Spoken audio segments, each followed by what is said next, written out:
개통을 코앞에 둔 호남 고속철이 일부 구간에서 집안 침하 현상이 발견돼 부실 공사 논란이 일고 있습니다. 전남의 한 노숙인 복지시설에서 일은 장애인들이 했지만 억대의 인건비는 원장 가족이 챙겼다는 의혹이 제기됐습니다. 워크아웃에서 졸업한 금호산업 인수전에 호반건설이 참여할 것으로 알려지며 지역 경제계에 비상한 관심을 모으고 있습니다. 이번 설 연휴 기간에 광주와 전남 지역은 눈, 비나 큰 추위는 없겠지만 안개와 미세먼지를 주의해야 될 것으로 전망됐습니다.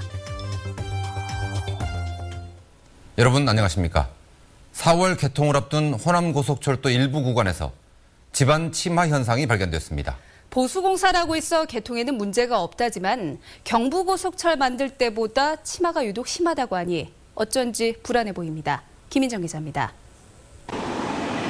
오는 4월 개통을 앞두고 시운전이 한창인 호남고속철. 철로 182km 구간 가운데 16%에 해당하는 29km 구간에서 집안 침하 현상이 일어났습니다. 침하가 일어난 곳은 210여 곳으로 경부고속철도 2단계 공사 당시 발견된 80여 곳의 3배 정도입니다. 보통 침하가 3cm 이상 일어나면 위험한데 3cm 이상이 침하된 곳도 10곳 중 한 곳이 넘습니다. 가장 침하가 심한 부분은 대림산업이 시공한 광주시 차량기지 200m 구간인데 최대 5.6cm가 가라앉았습니다. 고속 전체이기 때문에 시속 한 250 내지 300km로 달리는 거기 때문에 이게 약간의 집안 침하 현상이나 여러 가지 하자에 의해서도 안전사고의 가능성이 있다고 보는 거거든요. 철도 공사를 맡은 시설공단은 호남은 연약 지반이 넓게 분포한 평야지대라 지반이 안정화될 때까지 조금씩 땅이 낮아지는 현상은 불가피하다는 입장입니다. 또한 침하 3cm를 초과하는 곳은 보강을 마쳤고 아직 보강이 되지 않은 50여 곳은 2월 말까지 보수를 마무리하겠다고 밝혔습니다. 보강 공사가 이어지는 가운데 호남고속철 시운전은 시속 300km로 하루 34차례 운행되고 있습니다. 짝퉁 부품과 입찰 비리로 이미 얼룩진 호남고속철이 개통도 하기 전에 시민들의 불안감을 가중시키고 있습니다. MBC 뉴스 김인정입니다. 보성강의 물 이용 문제를 놓고 지역 다툼이 벌어졌습니다. 남는 물 같이 쓰자는 순천과 그러면 환경이 망가진다는 보성. 양 지역의 국회의원이 대리전에 나서면서 물싸움이 일파만파로 커지는 양상입니다. 송정근 기자가 취재했습니다. 보성강은 보성군 일림산에서 시작해 섬진강으로 흘러드는 길이 120km의 강입니다. 강 상류에 있는 댐은 연간 3억 톤의 물을 방류하는데 이 가운데 3분의 2는 순천 등 주암댐으로 흘려보내고 나머지 3분의 1은 농업용수를 위해 보성으로 흘려보냅니다. 등량면의 농업용수와 발전용으로 사용되고 있는 이 물의 일부를 다른 지역도 함께 사용하자는 주장이 제기되고 있어 논란이 제기되고 있습니다. 이정인 의원이 광양 순천 지역의 물 부족 문제를 해결하자며 주암댐으로 흘려보내는 물의 양을 늘리자고 국감에서 주장한 겁니다. 이대로라면 주암댐으로는 현재보다 7천만 톤이 더 가게 되고 보성으로 오는 물은 30%로 줄어들게 됩니다. 그런데 이 소식이 알려지자 보성이 지역구인 김승남 의원이 발끈하고 나섰습니다. 보성의 농민들이 입을 농업용수 부족 등의 피해 조사도 없이 일방적으로 사업을 추진하고 있어 문제라는 주장입니다. 보성군 의회와 환경단체도 가세했습니다. 마다 내려왔던 1억 톤의 물이 안 내려왔을 경우에 그 물이 내려가지 않으면 염도 자체가 올라가 버립니다. 염도가 조금만 높아져도 바다의 생태계는 바로 변하고 옵니다. 이런 상황에서 이정현 의원실은 다음 주 화요일 수자원공사 등 기관들과 강물 사용에 앞서 실태조사를 위한 MOU를 체결할 예정이어서 지역 간 갈등의 골은 더 커질 것으로 보입니다. MBC 뉴스 송정근입니다. 교비 횡령 혐의로 징역 9년을 선고받고 복역 중인 서남대 설립자 이홍화 씨가 추가로 징역형을 선고받았습니다. 광주지방법원 형사 12부는 가짜 세금 계산서를 만든 혐의 등으로 기소된 이 씨에 대해서 징역 3년과 벌금 90억 원을 선고했습니다. 재판부는 판결문에서 교비 횡령 사실을 은폐하기 위해서 가짜 계산서를 발행하는 등 죄질이 좋지 않다고 밝혔습니다. 금호산업 매각이 본격적으로 추진되고 있습니다. 누가 인수전에 뛰어들지 조만간 윤곽이 드러날 예정인 가운데 호반건설이 참여할 것으로 알려졌습니다. 이재원 기자입니다. 금호산업 채권단이 매각을 위한 인수의향서 제출을 이번 달 25일까지 마감할 예정입니다. 아직까지 인수전 참여를 공식화한 곳은 없지만 업계에서는 광주와 전남 지역을 기반으로 성장한 호방건설이 인수전에 뛰어들 것이라는 소문이 무성했습니다. 이를 뒷받침하듯 호방건설은 지난달 모 회계법인을 자문사로 선정해 금호산업 인수전에 착수한 것으로 알려졌습니다. 이게 아직은 뭐 이제 이렇게 스탠스로 어느 쪽으로 갖고 갈 것이냐 이런 건 아니고요. 네네. 한번 이제 검토를 해보겠다는 정도지. 호방건설이 금호산업을 탐내는 이유는 자체 주택사업 역량에 금호산업의 토목공사 노하우를 결합할 경우 시너지 효과가 클 것이라는 판단 때문입니다. 여기에 금호산업이 아시아나 항공의 지분 30.1%를 보유하고 있어 금호산업을 인수하면 아시아나 항공의 경영권까지 확보할 수 있다는 점도 메리트로 작용하고 있습니다. 이에 따라 우선 매수권을 행사하기 위해 자금을 지원해줄 재무적 투자자를 찾고 있는 박삼구 금호 아시아나그룹 회장 측과 치열한 신경전을 벌이게 됐습니다.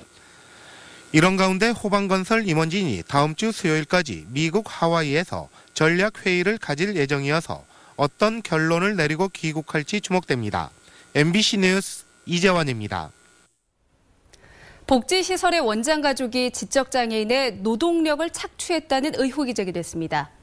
이렇게 해서 7, 8년 동안 챙긴 돈이 수억 원입니다. 그래놓고는 관행이라고 말했습니다. 김진성 기자입니다. 60여 명의 노숙인과 지적장애인이 생활하는 무안의 한 노숙인 재활시설. 이곳에서 20년 넘게 지내온 지적장애 여성 2명은 주방에서 보조 업무를 해왔습니다.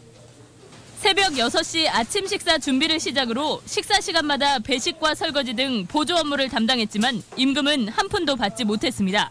생활시설에서 주방 업무 일을 7, 8년 했는데 급여를 받지 못했다. 장애가 있는 사람의 임금이라고 하더라도 무조건 그냥 싸게 퉁치는 건 좀 아니라고 생각을 했거든요, 그거는.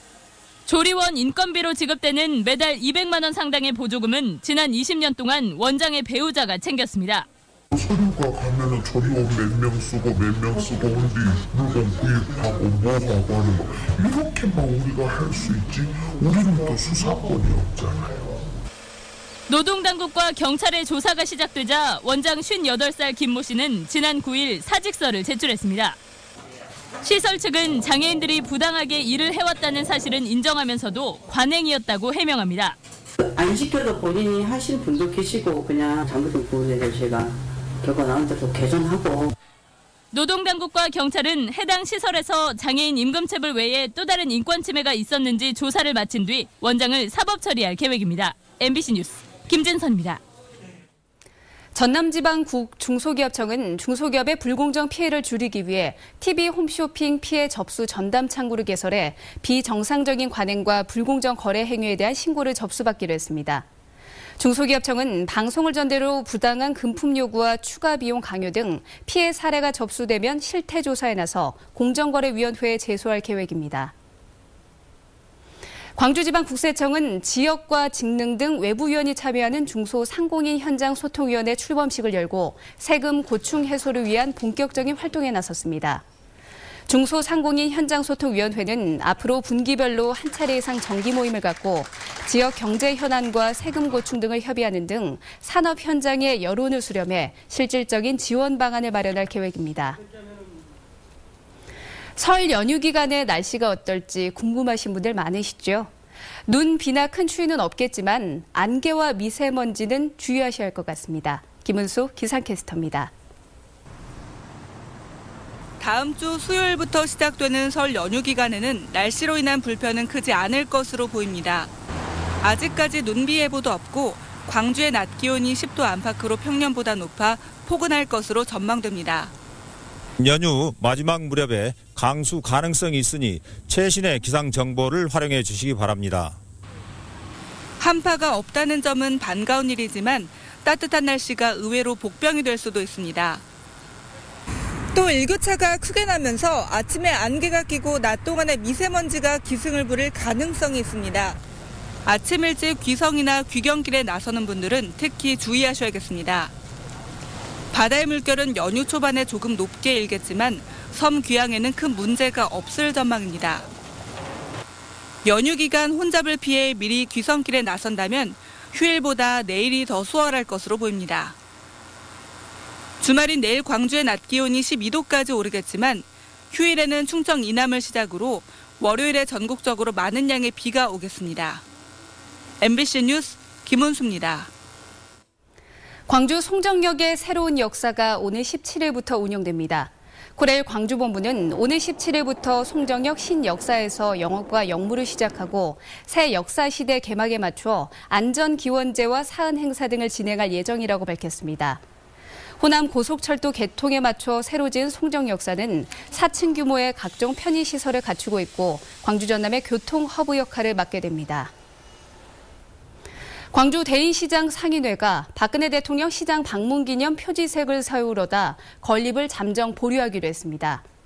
상인회는 대인시장에 1.2m 높이 표지석을 건립해 박 대통령의 대인시장 방문 기념 문구를 새길 계획이었지만 적절성 논란이 일자 긴급회의를 열고 표지석 건립을 보류하기로 했다고 밝혔습니다. 한편 박근혜 대통령은 지난달 27일 광주 창조경제혁신센터 출범식에 참석하며 대인시장을 방문한 바 있습니다. 5.18 당시 시민들의 토론이 열렸던 사적지인 옛 도청 앞 광장의 분수대가 새롭게 정비됩니다. 광주 동구는 부서지고 금이 간 부분에 대한 정밀 안전진단을 진행한 뒤 5월 단체 등과 협의를 통해 구체적인 정비 계획을 확정한다는 계획입니다. 동구는 광주시로부터 6억 원의 예산을 받아 문화전당 개관 전에 분수대 정비 작업을 끝낼 계획입니다. 부당하게 업무를 처리한 광주 테크노파크 직원 6명이 감사에서 적발됐습니다. 광주시는 테크노파크 감사에서 부당한 직원 채용이나 수의 계약 등 총 24건의 잘못을 적발하고 직원 4명 등은 파면을 하는 등 2명은 감봉, 경징계 조치하도록 통보했습니다. 또 과다 지급한 공사비 등 6,700여만 원을 회수 또는 감액 조치하고 시정 주의나 기관 경고 등 28건을 행정 조치했습니다. 산림청이 주관하는 올해 첫 식목 행사가 오늘 순천에서 열렸습니다. 순천 나간민속 자연휴양림에서 열린 이번 행사에는 지역 주민들과 대학생, 산림청 관계자 등 200여 명이 참석해 동백나무와 돈나무, 은목서 등 난대수종 2,000그루를 심었습니다. 산림청은 오늘 순천을 시작으로 오늘 4월까지 전국 2만 2천 헥타르 면적에 5,200만 그루의 나무를 심을 계획입니다. 광주교대 이정선 총장이 전국 교원 양성대학교 총장협의회장으로 선출됐습니다. 교원 양성대학교 총장협의회는 전국의 교육대학과 한국교원대 그리고 제주대 총장으로 구성돼 있고 공통 현안에 대한 논의를 통해 대학의 발전 방향을 모색하는 기구입니다. 이정선 회장의 임기는 오는 3월부터 1년 동안입니다.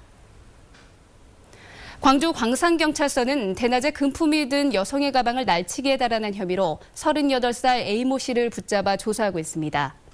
이 남성은 어제 낮 1시쯤 광주시 광산구의 한 도로에서 70대 여성의 가방을 날치게 한 혐의를 받고 있습니다. 이 남성은 훔친 돈 80여만 원을 스포츠 베팅 도박으로 모두 날린 뒤 PC방 옆자리 사람의 지갑을 훔치다 경찰에 덜미를 잡혔습니다.